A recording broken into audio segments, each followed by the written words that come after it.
Be in the spotlight is the place to network and chat with me. Be in the spotlight is the place to chat with me. I'm Sue of that is ID. Hello and welcome to Be in the Spotlight, and my guest today is Bea. And if you would mind introducing yourself to my audience and your audience and tell them a little bit about yourself, that would be brilliant. Thank you. Hey, everyone. I am Beatrice Gutknecht. It is good to be connected.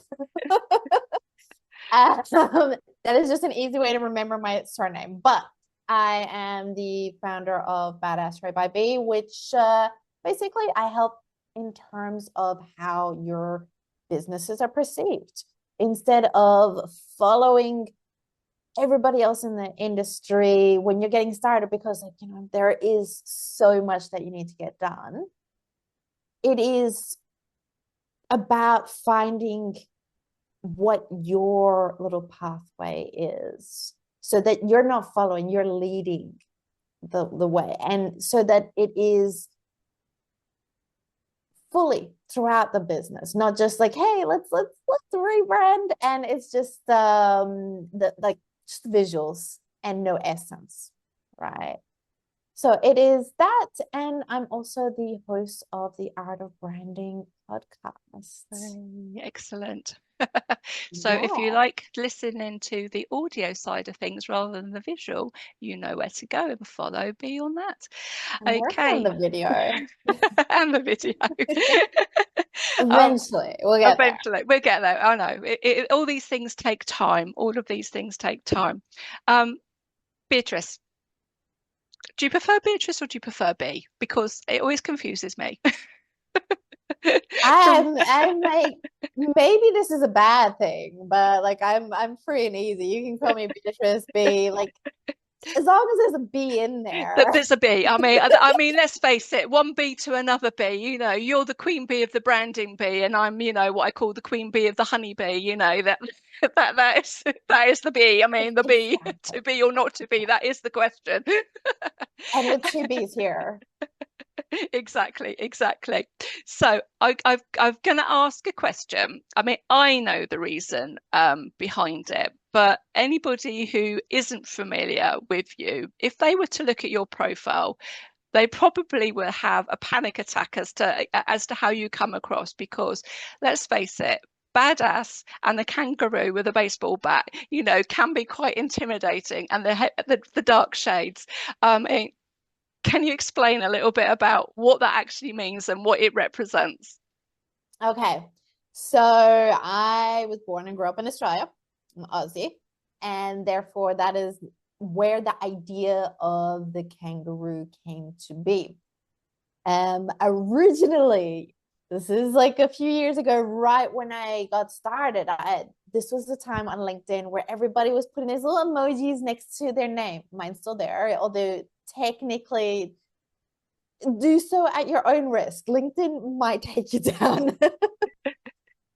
But I did a poll. I was like, look, I see everybody else putting out emojis. What do you see most represent me? And one of those options was kangaroo. And that was the most voted option. So I was like, okay, right, let's lean into this idea, because the name is Badassery by Bea, and a lot of people, based on knowledge, common knowledge, etc., misrepresent badassery. But dictionary says badassery is doing things or saying things at an exceptional level, and that is what I bring to clients. What I want to make sure, you want to be badass, or the badassery version in what you do, right? Achieve that excellence. It's okay. How can we make the kangaroo extra badass? I mean, it's already got a kick force of like almost 400 pounds, which can disembowel somebody. The big ones, okay? Let's give him a bat, or her, give her a bat in shades. to make it extra bit of me and badass.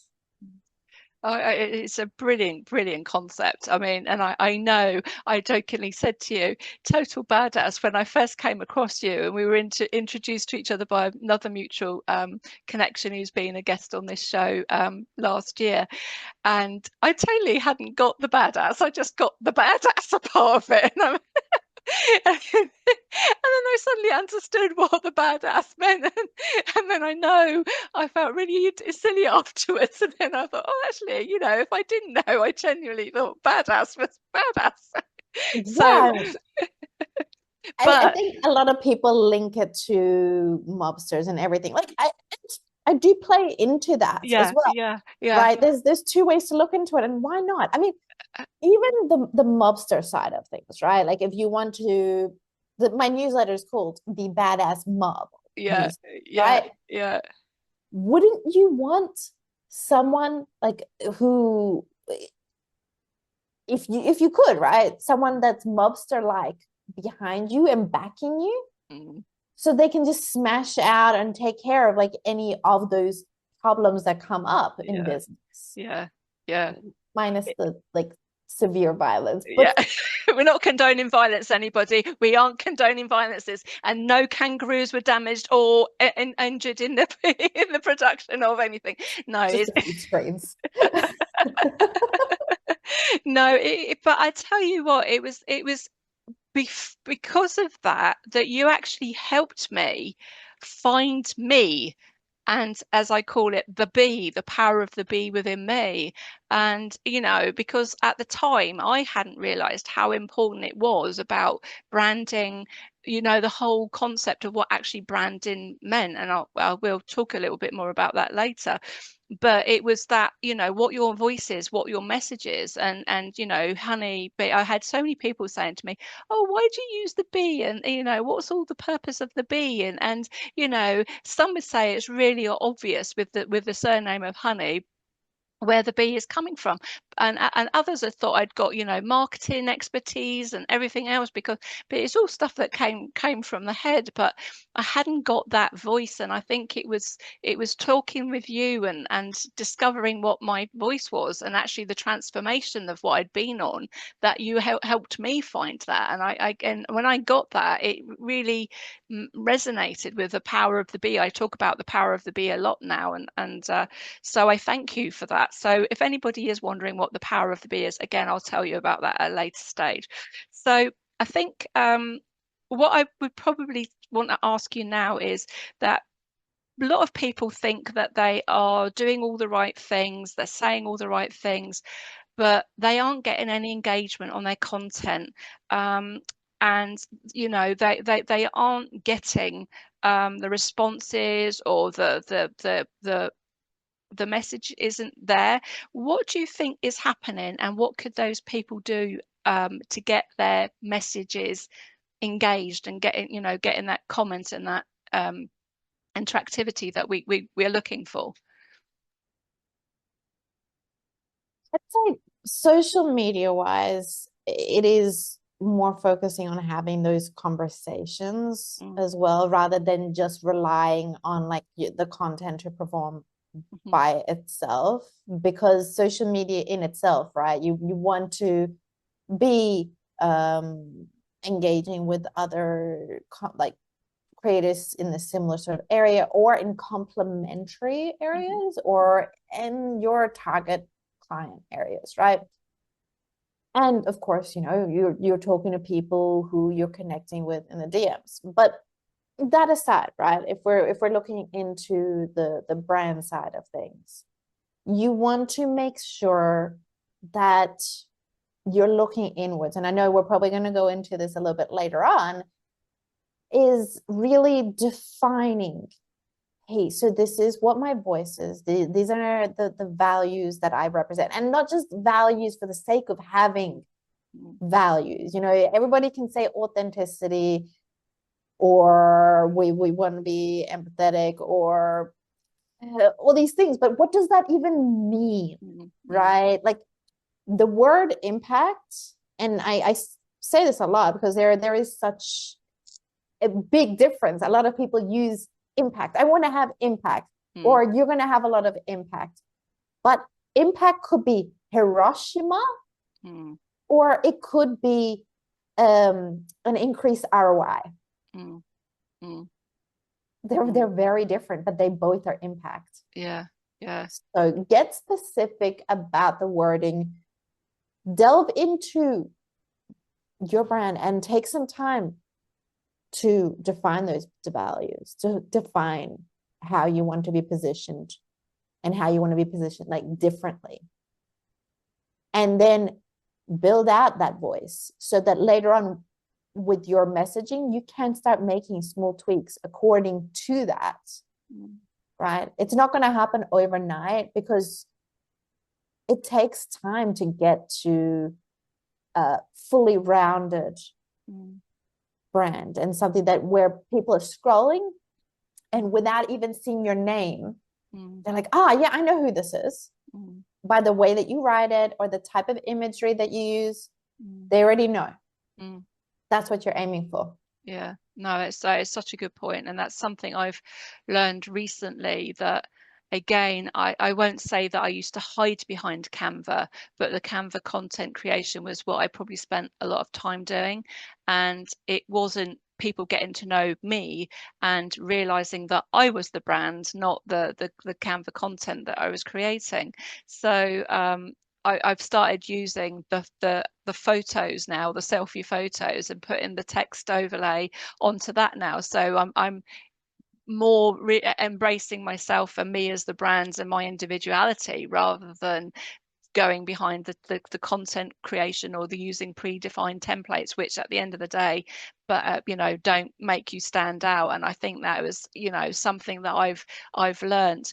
And you're right when you say about the content and what we're putting out there. You don't have all those answers straight away, and sometimes it takes it does take time. It takes time to actually find out what your voice is and what your messaging is and things like that, especially in my case where I didn't consciously go out there to be content creating.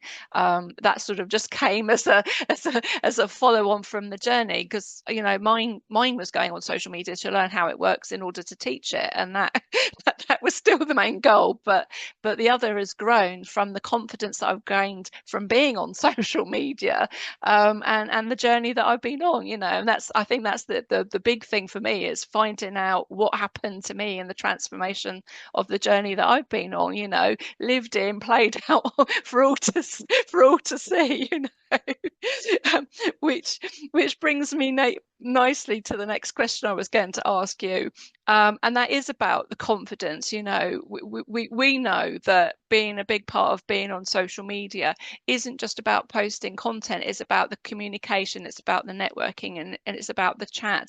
But a lot of people are still afraid to go out there and post something, or even if they're not posting, just commenting or liking and then actually engaging, and they just feel that that they're going to be judged for having opinions and things like that. So how would you say, especially if it's people that are with a business and are looking at getting a business getting started, how would you encourage them to shift from that that fear of going and saying something to actually embracing it and getting started? So it's gonna sound rude, but it is it's just facts. Nobody cares. Let me explain. Can you remember like when you're scrolling, the post that was 5 posts ago? No. What did they say? No. Anyone who's listening, watching, can you remember? We are so focused on ourselves all the time. Like we have no other choice aside from being in ourselves and experiencing through that lens. So we're always giving an extra context around what we're seeing. So even if you want your post to be seen in one way, the way that it's going to be read is probably not going to be that way. It's going to be through that person's experiences, that lens, right? whatever that might be. And that's why, as long as you're not disparaging your own values and completely changing and flipping from one day to another, just for the sake of getting a quick virality, then I don't see you doing anything wrong, because people will forget. Right? You think of these massive things like war, right? I was in Myanmar when there was the military coup there, and that was in the news for maybe a month, if that, and it immediately got replaced by something else, maybe COVID or whatever. And even you take the war like Ukraine, Russia, and my brain was like, did I just say that right? Yeah. And look at the news now. Yeah. People will not even remember this thing. Like, we move on. And now with social media being so prevalent, our focus is even shorter. Right? It might be like 3 seconds. So if you say something wrong like maybe 7 times, which now is probably the touch point for people to purchase, or even more, then yeah. But like, if you notice it after a post and somebody calls something out, maybe that one person remembers, but they're gonna forget maybe a few minutes later, honestly. Because some people, they're just coming in with a problem. And honestly, I would celebrate if somebody comes in with some negative feedback. Really? Or like they want to just write trash in the comments, because it means you're getting a reaction. That's true. You want to have people who really obsess about your brand, and you want to have people who are like, what in the hell is this? Because that means you're actually shifting the needle. You're actually having some kind of effect. That means you're winning. Yeah, that is actually true. I can remember hearing something being said as well about when you're posting content, you can be one that causes, oh my gosh, a reaction of, I don't agree with that. And I, if I'm honest, I think I've seen you experience some of that on LinkedIn, for example, where I won't say you've called people out, but you've made comments that have reacted to certain areas, and you've had to deal with it. I thought, oh wow. Because again, nobody's going to remember. So like, I'll lean into it. I'm not going to react, as in like give them the satisfaction of like whatever reaction they were assuming. I think a few days ago somebody commented, like it was intentionally negative, but I was like, oh, actually we lean into this idea, because they were saying, oh, but what happens if like there's somebody that comes in with a wheelchair brand and they want to stand out? And I'm like, you know what? Give me a drink. Like, let me find something like this, because I feel like that will be fun. Yeah. To get a wheelchair brand to stand out. Like, so many possibilities, especially like an industry so untouched with it. Oof. Oh, it sounds like a great opportunity already. Hey, you heard it here first. You heard it here first. they meant it as negative, and it's entirely on you, how you perceive and how you react to it. If it's a negative, hell yeah, great, I got like a strong opinion.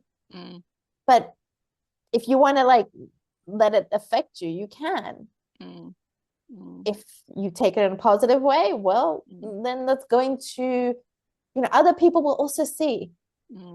If somebody else commented after I made that comment, they're like, oh my God, if you do that, that will be amazing. So they just continued on my how I reacted to it instead of that initial comment. Yeah, no, that's totally Yeah, it's a good thing, because as you say, with everything in life, there's always two sides, the good and the bad. And I think it's, as you say, about embracing it, hearing two sides, and having taking that and learning from it. And I think that is it, because we don't know everything. And if you don't try it, you don't know if it's going to work or not work. And it's just, taking that with the experience. So, and as you said, not letting it get to you and dropping, oh my God, I failed, I won't post anything more. It's just taking it and learning from it. I think I had something similar to that yesterday with some content I posted. I knew it was a gamble with what I was posting about. And of course, then I started getting the comments. It wasn't on LinkedIn, it was on Facebook, and I knew from a previous experience that posting about hacking was going to cause some reactions. But Reactions are good. but what I had to do is I had to change the settings on the post to control it. So it was one of those ones. I knew I potentially had, but it was interesting because posting the same content across the different platforms to see what the reactions were. Only one platform caused the problem. Only one platform. So that was good. And I thought, do you know what? I expected that reaction, and then I dealt with it, discovered a couple of new settings, and I thought, yep, that's to add into the toolkit for when you're teaching about posting online. So Oh, yeah. so exactly, and that's what I love about it. I think that's what I've loved most about the social media, is the amount that I've learned, the research and the development and the growth that I've got from being on it, and why I I've enjoyed it, embracing, having gone from one extreme of not wanting to go anywhere near it at all to going completely the other way. It is a change, a transformation. So I'm going to move on a little bit more and go back to what we were talking about when we introduced our branding identities. And because I've had the luxury or misfortune, depending on which way you look at it, but several of the people that I have worked with, starting out, they've come to me from the classroom being learners to clients, and invariably it's starting out they're wanting to be their own boss, their own journey. And when we're talking, a lot of them think that the branding is just about the color scheme and logos and things like that. And obviously, we started to say earlier on, it is more than that. So how would you help a business to stand out and to ask themselves, what is it that means to them, so that they get the idea that it isn't just about the colors and the logo, it is more than that. How would you get that message across to people? So I do see that. I do see that a lot, in that focus on the visuals. And the moment that you get everything else in the business involved is the moment everything will start being more consistent, right? So take, for example, you've got a physical showroom and your customer service team has someone come in and they give their reason, like, they're talking about why they came in here, and that customer service is like, yeah, like they're thinking to themselves, I had like a few people like that last week, and it's just, that's a common thing, and I know exactly how to serve them. But because they take it as their 9 to 5 job, that's it, come in, serve the customers, come in, leave, no one in the rest of the team finds out. Your marketing doesn't find out, your sales doesn't find out, nobody knows, and they can't, it doesn't help with the messaging, for example. And this is why I focus on that operational side. Like, whatever strategy we work on, we build, it needs to be implementable and get the entire team buy-in and talking about, like, hey, look, what does this look like in how I'm doing my day-to-day, right? Because you just being like, yay, we have new branding, or we have a new values or new visuals, and then you just put it up. It's the same thing as putting it into a manila folder or saving it on your desktop or putting it onto the website, and that's it. That is about as much effect that it will have, right? So if you want to get your money most out of your brand, is making sure that every single point from your marketing, sales, HR, everybody is in there and getting on board, and also getting deep in terms of, okay, how can we be positioned so that we're not following everybody else in the industry? What is that one thing that we're doing differently, or the one thing that we're giving up, right? So that we can focus on other areas that maybe like competition aren't really focused on. Because the moment you focus on that and then you put emphasis, your marketing, your messaging, you're saying that consistently, and you're getting ahead on that, it's hard for anyone else to come in and change their mind, like another competitor, because you've already got headway, if that's the right word for it. No, that is again another thing that I found when I was starting out and I was making that transition from just looking at it as teaching to actually going into the world of content creating and that side of things, learning that art. That was the next transition for me. And one of the things that I found was that I was being told to go and look at what other people were doing and basically be commenting on it, but then doing what they were doing.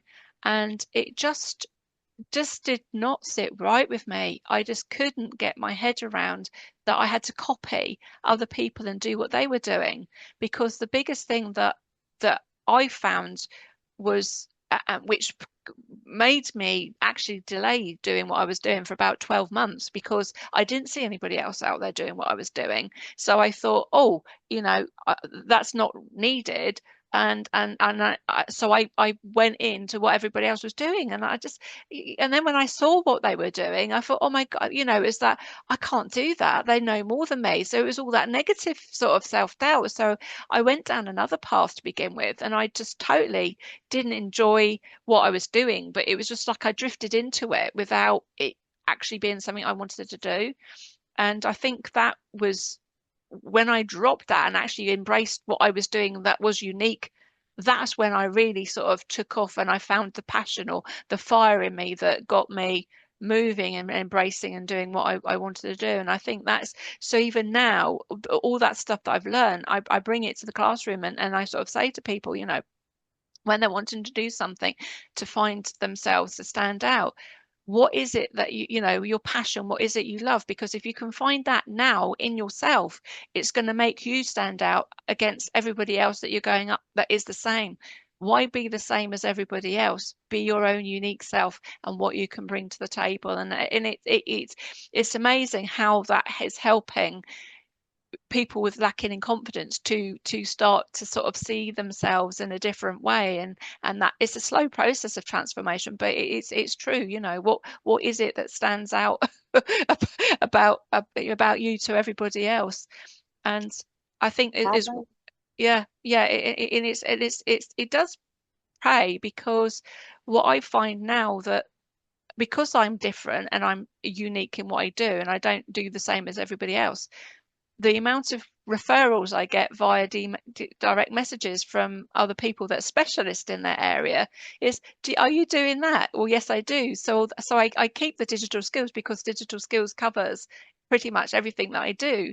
But yes, I am specialist in areas, but the niche in which we were talking about earlier, it is you have to start somewhere. So for me, it took me ages to get my head around it, but that niching at the start of the journey is, being safe online and getting started. And if you start that journey there, that's the foot through the door, and where you go from there is, the world's your oyster, because luckily for you, I can turn you into whichever direction you want to go and take it there. So, but I had to go through that understanding in order to understand it, but it didn't happen overnight. And the thing is, sadly, what happened to you is so frequent, like over the last weekend. I was having lunch with a bunch of friends where one of them, she's just getting into business, and she was asking about like people's experiences, and she was asking for advice. And the person next to me was like, just go and have a look at what everybody else is doing and follow what they're doing. And I was like, so that is the biggest thing I would say to watch out for when you're beginning, is that advice, because that is so common. And I understand why, right? Psychologically, since we were cavemen, right? It's always looking to what everybody else is doing so that we don't stand out, so we don't get called out for being witches. You know, being the odd one out throughout history has never been a great thing. So it's just been put into us. Right. And it is, we do need to get outside of our comfort zone to lean into that. Definitely. Sticking with that a little bit more, but again, another concept with regards to the branding is that people think it's really expensive, it's going to cost, you know, too much money, and really it's only important for big businesses, but obviously it isn't. But you can still have a brand and identity. So what would you say to people starting out is the priority? To what would you say to focus on first, and then how would you say to implement it?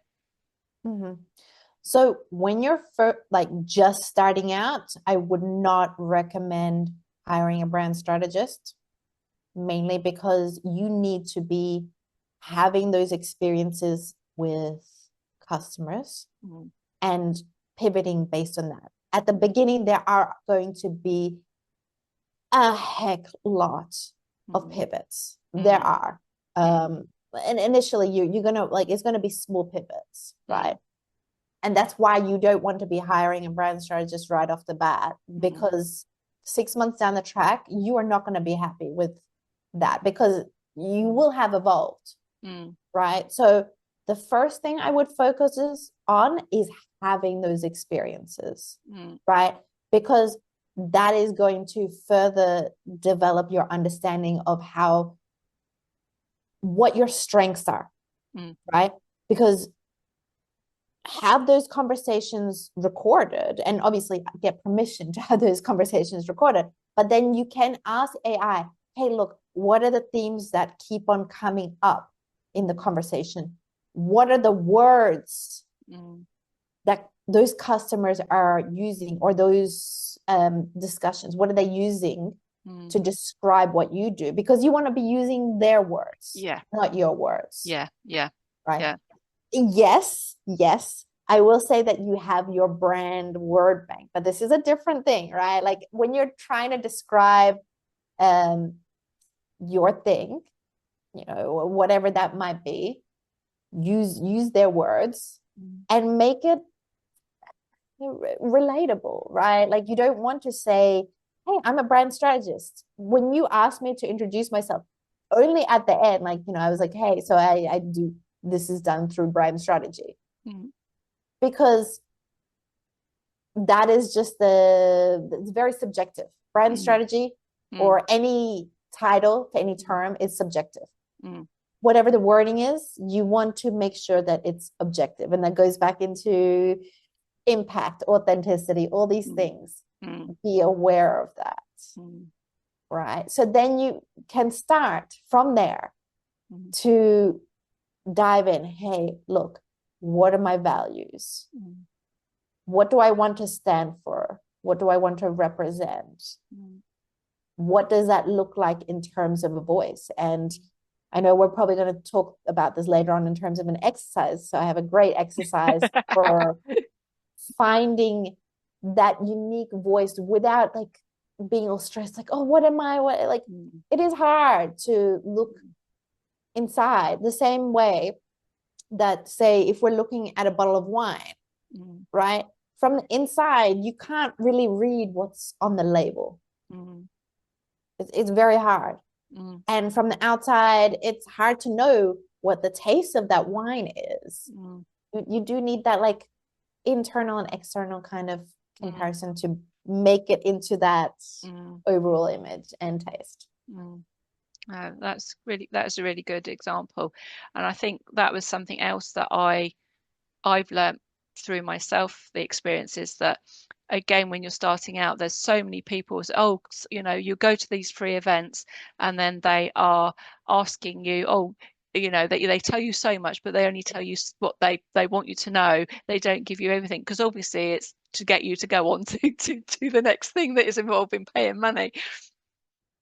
I did a few of those and thought, oh yeah, here we go, we're learning. But it's actually amazing how much you do pick up from going to those free events quite a few times, because you learn the sales pattern, what the technique is, and things like that. But also, and as I said to you in my own journey, how many times I've pivoted. It's like the website. I've still not got around to creating the official website, because every time I think I get it sorted, I end up changing again, and it being completely wasted time. But the thing is well, you do pick up stuff, and you do learn from the experiences. But had I gone into these memberships and things, I wouldn't have been learning the things that I needed to know through, because what they're doing is you're saving time, because you're paying them to teach you things.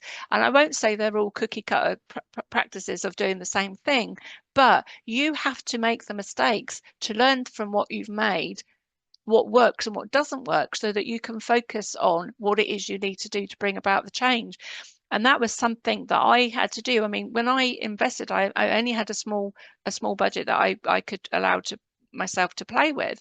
But when I did it, I knew exactly what I needed to be working on, the two areas that I needed to figure out that I hadn't been able to figure out for myself, so that when I went to make my investment, I knew exactly what I was going to be looking for and what I wanted to get out of it. And I've learned an awful lot more than that as well. And I think if I hadn't have done that, I wouldn't have known what it is I'm doing. And again, the thing is with me, everything I take, I implement it in whatever I do. So I always laugh with the learners and said, you're benefiting from my training, and it's not costing you a penny because you're already in the classroom. It's that technique, because I'm implementing it, I'm taking action, and I'm speaking about what I'm learning and then discussing. So obviously, from whatever I'm discussing with you today, it's still going into the brain cells, and it'll be actioned at the end of the day. And I think that is it. You have to go through some of these challenges, and it's the same with the content. You see, oh, we can buy these content ideas and help you get started. And I did make such an investment once. I thought, I'll get it. And when I went through them all, half of them I couldn't use because they didn't apply to me and what I was doing, and I couldn't turn them into something that I could use for myself, because it just wasn't the right thing. So I think, going back to what we said earlier about being yourself, your unique values, your voice, and standing out from the crowd, and that's you have to do, and you only get that through the trial and the error of what it is you're doing and you're making. And as you were saying earlier, if we can't remember the 5 posts that we did before, that, then if we can't remember what we're posting, hopefully nobody else is. So I think yeah, definitely. Yeah, I mean, even in the scroll, right? Like if you're scrolling down 5 posts before, even 3 posts before, like I can't even remember, honestly. I'm like, whatever's in front of me, like the one post that's in front of me is what I remember. I can't even remember what I had for like lunch today. God. I'm glad I'm not the only one that has that problem. Yeah, this is where we're at. I feel like social media has officially ducked us. Yeah. No, I can say I can remember what I had for breakfast, but if you ask me what I had for lunch, I can't remember. Oh, dear me. So I want to go back a little bit now and focus on some of the tech side of things, because you've brought it up a couple of times here, and you know me, I'm a tech girl. I won't say I'm an expert tech girl, but I have the love of learning, which is half of the battle. And I always say, you don't know what you don't know until you realise you don't know it. You've talked about AI a couple of times in what you're doing, and one of the themes that I've been focusing on for the last month is about cybersecurity and the use of AI. And my journey was introduced as being a challenge to me because I did want to use it. I thought it was something that was not good, and I got challenged to change my ways. And over the period of time, the stuff that I've learned to do with AI has changed and transformed dramatically. So like now it's being about using it and being safe online and knowing how to protect yourself, etc. How do you feel that the use of AI has helped you to amplify your brand, and what strategies have you been using to put it into practice in how you work? If that's not asking you to give away your secrets. So I find AI a great tool to banter with, not to give you full on pieces of content. I would never recommend that because it's just way too obvious, but to develop that idea, right? Either to start off with like, hey, so this is the area that I'm thinking of. Can you help me flesh this out a bit more? Right? So that it can start building up, and then you can put in your voice there, right? So it is clearly you. Or go backwards, like, hey, this is my post, can you help kind of like this, it doesn't quite flow, can you help? Right? And then you give it enough context.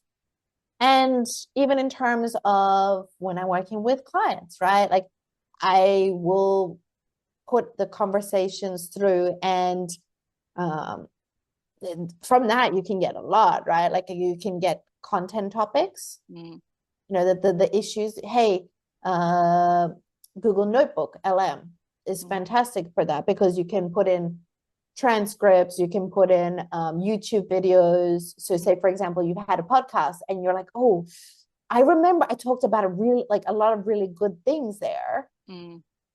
Have it put up there and be like, okay, so what are the topics that I can draw from this, for example? That can help you with like taking out clips. So then you can go to like, say, Descript and be like, hey, can you pull out areas where I talked about X, Y, and Z, right? Or building out case studies. That one was a massive one for me. Like the whole thing was through AI. I gave it like, what do you need to build out a case study? It gave me this information. And then I went to Google LM with all the transcripts and everything, be like, go through all this and give me the responses here for the experience, for like the points, the pain points, the before and after, because it was all discussed. And it's like, you're working with somebody for months, a year, etc. You're not going to remember everything. We're human. Yeah, no, exactly. It kind of balance out our experience, right? And then you can get that information and clean it up. It's done the hard work that, say, for example, a virtual assistant would do. A lot less time, right? Yeah. So there are endless ways that you can really leverage it. Yeah, that I agree with you. There is so much that you can do with it, and you can train it. And one of the things I because I always try out things and see what I think of things. So probably to my own stupidity again, but as I said, I'd rather it was me making the mistakes and learning from them so I can pass it on than other people doing it. And there's been a lot of, over the last 12 months or so, content prompts for this and prompts for that, and try these things out. So I tried some of them out, but I didn't find that they worked for me personally. But I found that having actually conversations with it was far more beneficial, because it was learning how I speak. It understood me. And as you were saying earlier about the content and stuff, I could write something and I knew that my writing's not great, but it would help me to create it in a way that's my voice and how I I like it. And then because of how I've done it, it's also been trained. I've trained it into my way of working and writing. So when I do create it, it's creating things, it's like it's learning from you, which is, scary, but it's also and I think that's better because having the conversations with it, you get a feel for how it's working and stuff like that.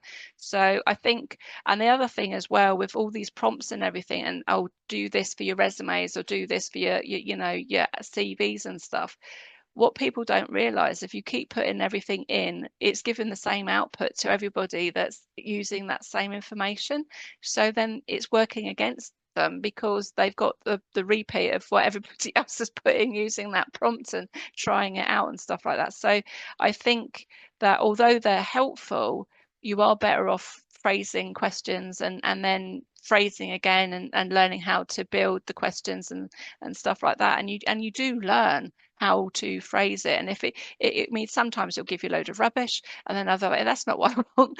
And then you get it there. And then sometimes you think, oh, I give up. You haven't been very helpful today. But you are correct with the speed of what you can get produced out of it and what you can learn, and even the techie stuff. If you're not sure about something, how to do it, sometimes it's just as easy to put in how would you do X, Y, and Z, and it will come back and do it. And then it's another way of user testing it to actually see, does it work? And then you go, actually that wasn't quite right, but then at least it's got you started on stuff. So there's a lot of time saving that you can get from it. Time consuming as well, but just playing, like, that's how I learned a lot of different software, from Photoshop to Illustrator, whatever it is. Since I was young, it's always just taking an approach to just playing with it. There's only so much you can do wrong, right? As long as you stay away from the big red button that says delete, you're fine. Yeah, exactly. Like, And I think that is what you've just hit the nail on the head there with regards to it. It's learning not to be afraid of the technology. Have respect for it. Be aware of the good, the bad, and the ugly with all of these things. But they are there to make life easier for you, or to help you and make things more efficient. And I know that a lot of people have been worrying about their jobs, and it's been taken over by AI. And the thing is that it won't be taken over if you learn to use it and to leverage it and to use it to help you with what you're doing, not to replace you. So this is the thing. So I've been experimenting with lots of different things to see how I can use it to make it work more efficiently, because I'm working on my own. I don't have a team. I work full time as well, so trying to work out what I can do and how I can speed up my efficiency, it's been quite useful to see what I can do and use it for, and probably what I think, oh yeah, no, not so good. And that's, as you said, playing. Exactly. I mean, even leaning into that, as you said, it is, if you see it in a way that is like something that's going to be against you, it's only going to affect you, right? Companies like Fiverr, and I'm sure like maybe there'll be some listeners who are on Fiverr as well. Fiverr has leaned into that in like offering a AI like that you can custom build, where it can help with your responses, because the longer your response time is to replying to customers, etc., the more that will affect your business. So they've leaned into that as like a supportive feature. And I imagine anyone who's using that tool with Fiverr is also going to get like prioritized, right? And the same thing is like business owners who are looking for support, right? They're going to be seeing, okay, how are they leveraging this tool? That being said, there is the art, there is that niceness of being completely off AI, but that's it. There's going to be a niche for that. There will be a niche, and no qualms about it. Like, I will support that. Mm, Take it or leave it. There will be an audience. mm, But lean into one thing. Don't flip.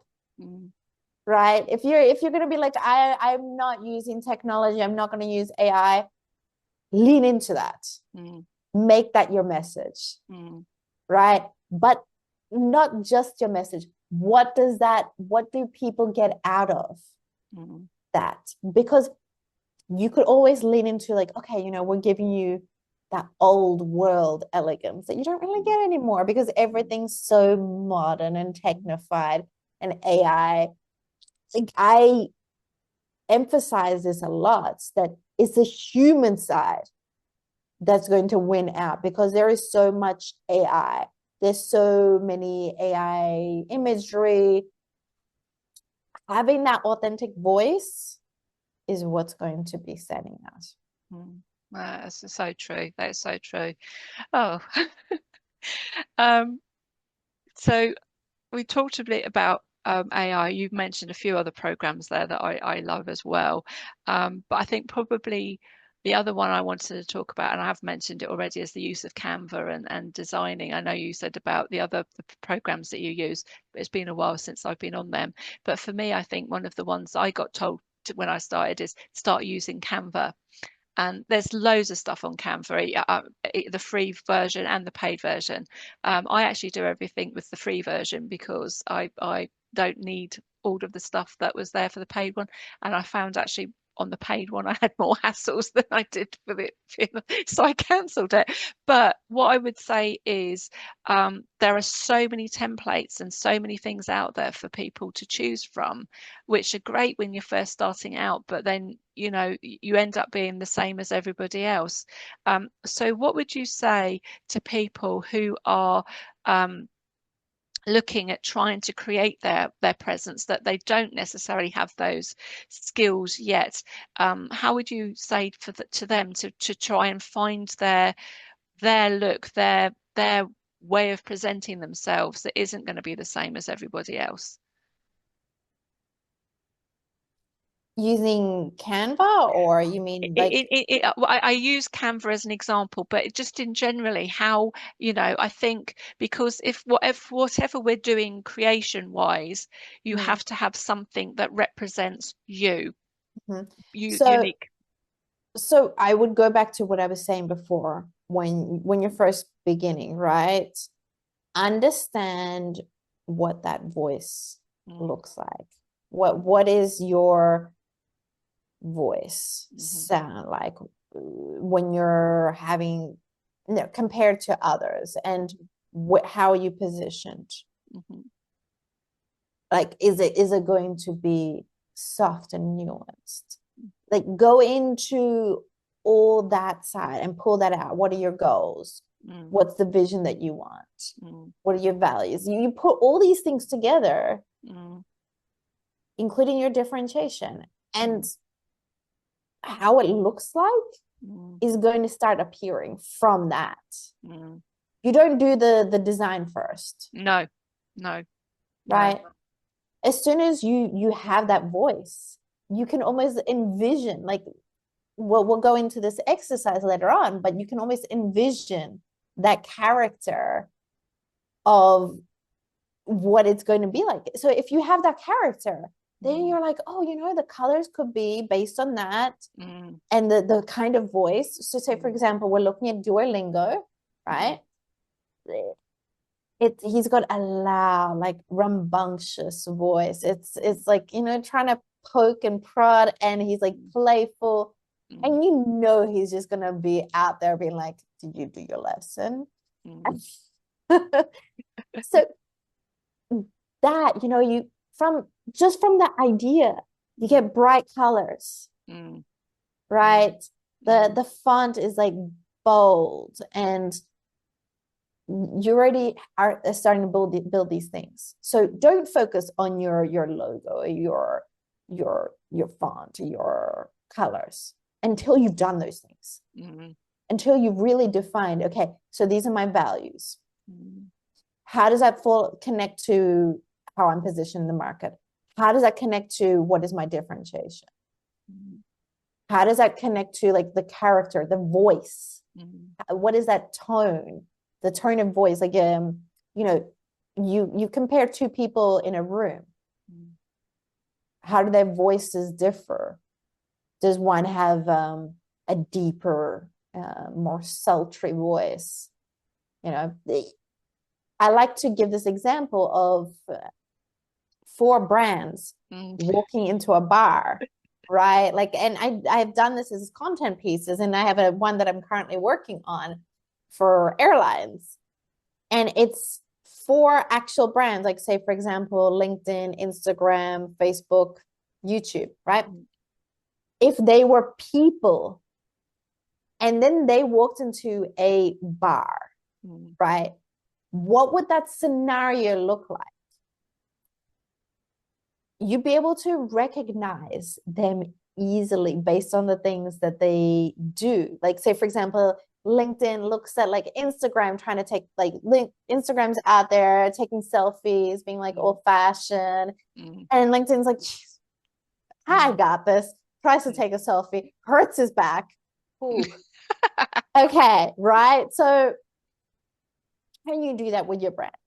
Mm. What would your brand look like given that voice? Mm. Right? These are the things that you want to work on before you go onto what the visuals are, because then the visual is going to be hell a lot easier. Mm. It's so true. So true. I think for me, mine was the bee obsession. Everything was related to a different kind of bee. It's just like chasing down bees in the bar, being like, a bee, not a bee.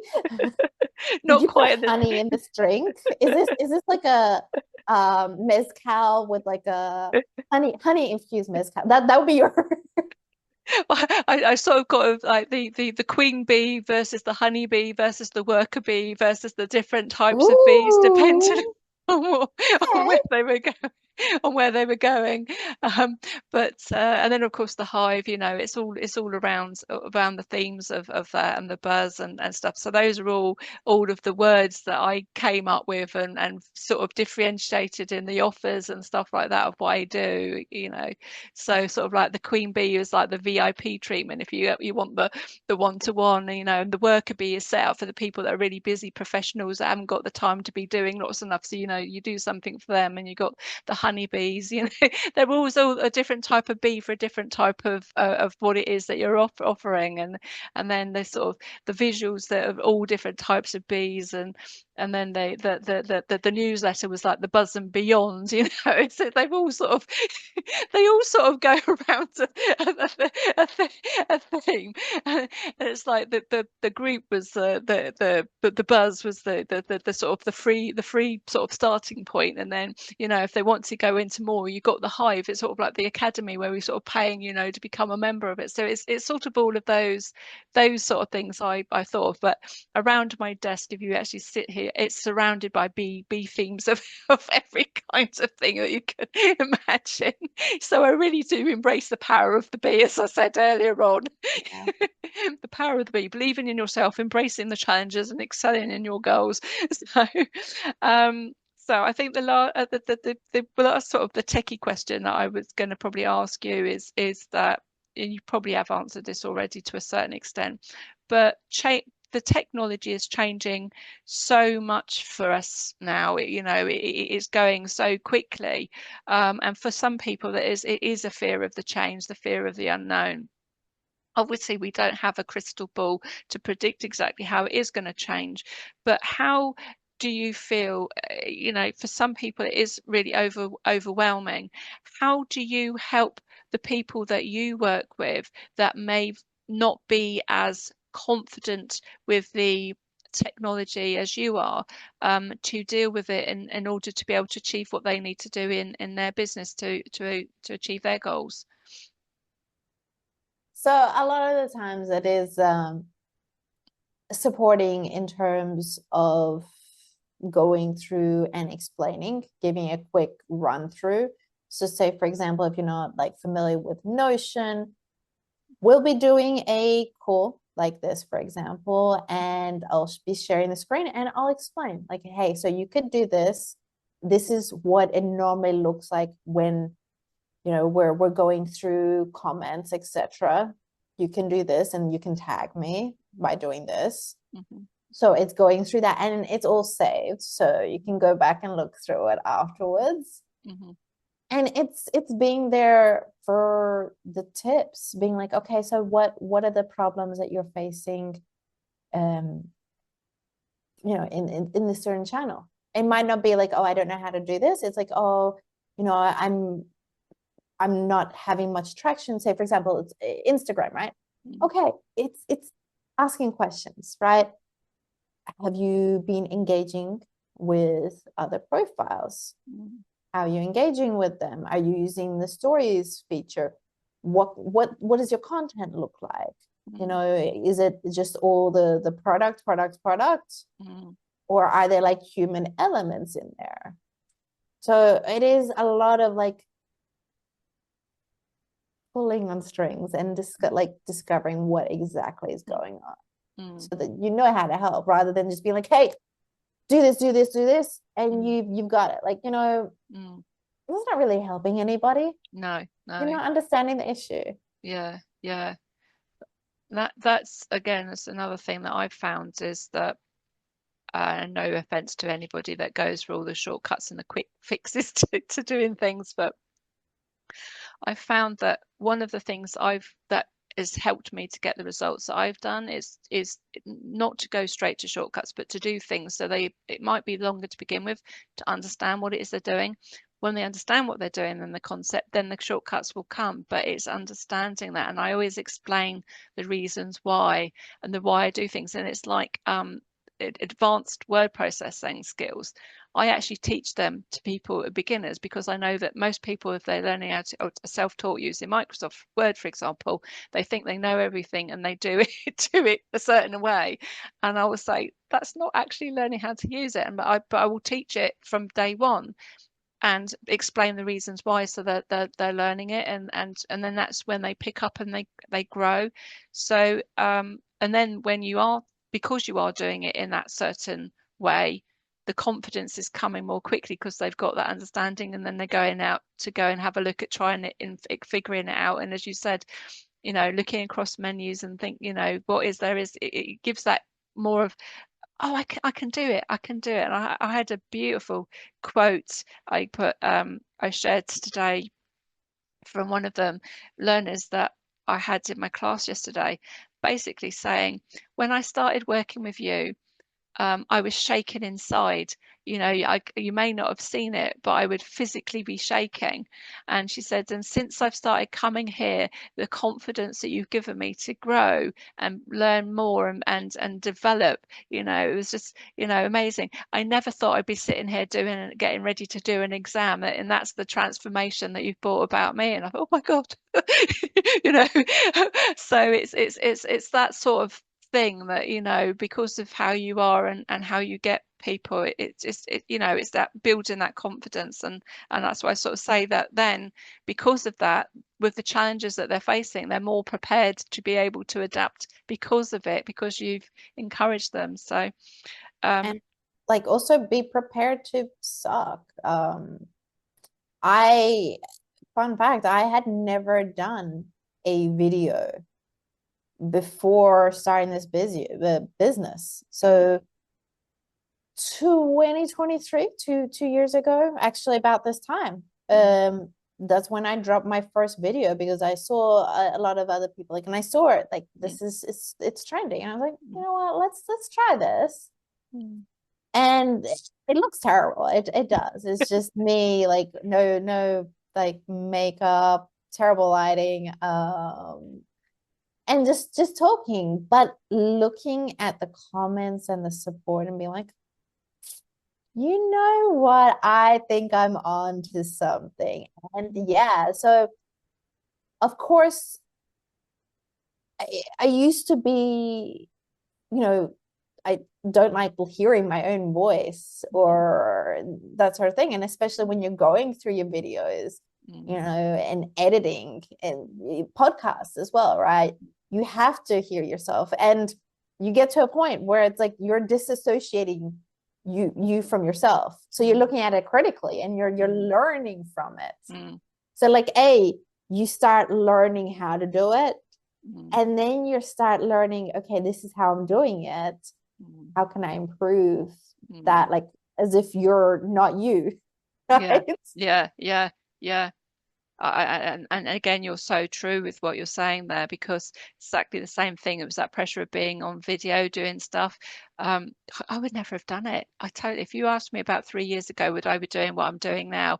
Literally what we're doing now, no way on this earth would I ever have said and imagined me doing it. And 3 years later but I started in the Facebook group first, doing the lives, and then I used to do the Friday live special where I used to chat to ask the experts. So I got experts in the group, so we'll be chatting to them. And then it started, so the first series was in the Facebook group. It didn't go, but I thought I'm going to try and put it out, do something on YouTube too, because what I found was the guests wanted to share their interviews with their followers. So from series 2, I did go to YouTube. I had started off the year, and unfortunately things happened. I had to put it on hold for a little bit. But by the end of the last year, I'd got more interviews done and recorded and circulated on the YouTube channel than I had done the previous year in the Facebook group.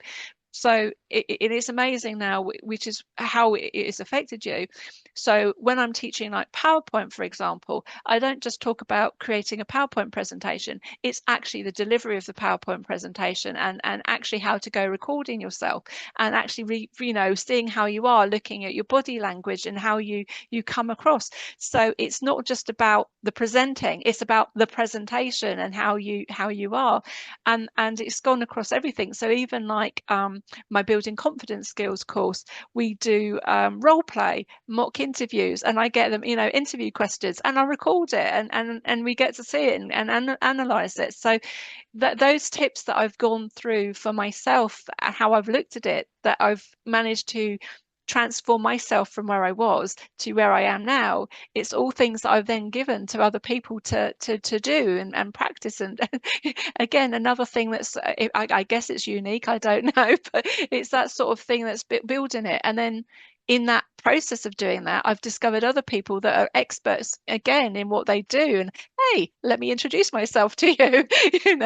And it's amazing, because then it's given me more people to chat to and to engage with, which really is a form of the collaboration that I never again thought I would be doing and taking part in. So yeah, I definitely see the benefits of doing the video and watching back and stuff like that. I still cringe when I see myself, but at least you can talk confidently with what you're doing.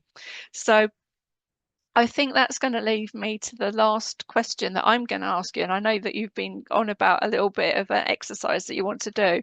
So I'm going to say, for anybody who is watching us and thinking about, again, it probably is, you've said it already, but I just want the final message so that we're clear. If we are watching and we've listened to everything that you've said today, and me as well, the one thing that you would say to be the takeaway out of all this, to identifying yourself and your brand, what would be the one thing that you would say to do out of everything else we've said today? The one thing? The one thing, if you can pinpoint it. I'd say to identify your voice and values. Yeah. This is the main thing, and that's where the exercise leads into. Oh, did I set that up nicely for you? You did. All right. So this exercise, when you get to the end and you get to this little baby character, having that, you'll be able to build out like a word bank that's like your little je ne sais quoi, that's your brand, your voice, your tone. You could potentially discover, pull out or verify your values. So this just pulls them all together. And that is, and I feel like, Sue, you've already seen this one, so you might have a head start ahead of everyone, is going through and choosing 2 to 3 book, movie, TV show, anime character, whatever, pop culture characters that you most resonate with, right? Or that you feel your business most resonates with. Maybe you're combining different elements of the business, right? Like, because we're not one faceted. No. Right? So there'll be 2 to 3 characters. And from that, you're pulling out like, okay, what are the attributes, individual attributes that I resonate with? Everything else you want to scrap. You want to scrap. If there's attributes that you don't resonate with, fine, whatever. Right? And from there, you build out what a brand baby of these 2 to 3 characters would look and sound like. Have it go through, like, hey, if they were having a conversation with a customer, what would that look and sound like? What does their voice sound like? If you want to have it visualized, and this, I had someone go through this, and they gave me a visualization, and I was like, this is perfect. Like they put it like all these attributes and the original characters into AI, and it came up with something. So that is like another idea there, right? So from there, you can also move out into building a mascot. Yeah. Right. So if you're like, okay, so these are like the attributes. This is what the voice sounds like. This is what the values that really resonate deeply amongst these. What does that look like as a creature? What do they sound like? Just this one exercise, you have a lot of like learning points that you can go from. Oh, that's a really good one. I think I do remember seeing it. Was it the one where I got the AI created be superheroes? You did. But we'll see how everyone comes along with it. And yeah. Oh, that would be good. So listen, everybody, that's a great exercise that Beatrice has set us there. So if you wanted to share with us your creations, then please do. You can either send them to us sort of privately, and you can reach us both via the Be in the Spotlight email, which is, as it says, beinthespotlight@gmail.com, and that will get to both of us. Or if you're happy to share on social media, then again, social media is a good place to share it. Tell us you've watched the video, the interview, or listened to it, or both. And again, you can reach us on multiple platforms. Well, me definitely, and Beatrice is definitely on more than one platform for sure. So if you'd like to share your handles where we can reach you across the different platforms that you're on, that will be good. And mine is pretty much anywhere and everywhere. So. Exactly. And one tip in terms of your brand, before I start going into the handles, is regardless of whether or not you're going to be using all of the socials, make sure you've reserved your brand name on every single social, because that saves you later on down the track.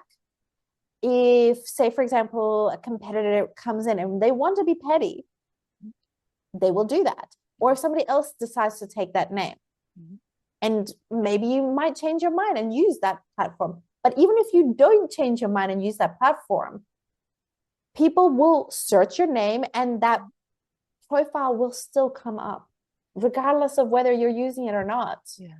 Right? And if somebody else is posting things which are not related, that's affecting your brand. Yeah, that's a good tip. And I'd add the hashtags as well, your branded hashtags to that, because I can search for, if I use the branded hashtag, I can pick up all of my stuff on whatever platform. Exactly. So went on a tangent there, but you can find me on LinkedIn as Beatrice Gutknecht, or the company page Badassery by B. On the weekly newsletter dropping every Friday at 10 a.m., which goes into a lot more detail and a lot more tips, behind the scenes, goodies, way more than any social media, is the Badass Mob newsletter. And you can access it from LinkedIn, from the website. The website is badasserybyb.com. Also podcast, The Art of Branding, and also on Instagram, YouTube, etc. as Badassery by B. So you've got a lot of badass information there to choose from. It's potentially too much, and this is what also I warn people from. Normally, I will just give one or two, so like, the newsletter and LinkedIn, or the website and LinkedIn. Those are the main places. Yeah. So that way people don't get confused. But the thing is, I'm afraid I went rogue from day one with the social media. Everybody said, don't be on all places, just be on one. And I'm afraid I went from day one, more or less. I built them up gradually, admittedly, but I couldn't say, oh, be on one platform over the other. So I stayed with all of them, and I post consistently on all of them. How I do it, I don't know, but multiple touch points, that's what you want. And if it's a consistent same voice, yeah, exactly. So, and that what I find is I've built relationships up with people that have been on the different platforms, and they will always say to me, I don't know how you managed to do it. I don't know how you managed to be posting consistently across. I mean, same, honestly. I don't know how you managed to do it. So six platforms a day, and one day a week I'm not working, teaching. So be careful of burnout. It is. I've been there, and that's one thing I can say. Being victim of there, and that was part of the change in the direction. I think I was saying to you earlier on off camera, probably was more than I should have planned for today, but it always seems to happen to me. Always do these things to ourselves. Yes. So keep smiling, that's what I say. So so guys, if you have any questions for B or myself, then drop us a line. As I said, put a comment in the chat. Make sure you like and comment on this interview for sure, so we know that you've been watching. If you've got any questions for ourselves, do ask us. B's given you all her contact details. You can find me also on, as I said, Facebook, Instagram, TikTok, LinkedIn, Twitter, as it's now was called X, rather, X as it was. Oh, goodness me. X, as it's now called. I'm pretty much everywhere, including Pinterest. Not that I post too much on there, but that's where you'll find me. And obviously the Be in the Spotlight YouTube channel, which is where this interview will be uploaded. So again, any questions, or if you want to DM us, you can also get to us via beinthespotlight@gmail.com. And thank you for watching. Thank you. Thank you. And thank you, B, for being such a brilliant guest. Thanks for having me. Be in the spotlight is the place to be network driven. Discuss technology. Be in the spotlight is the place to be. Tech talk tips for free.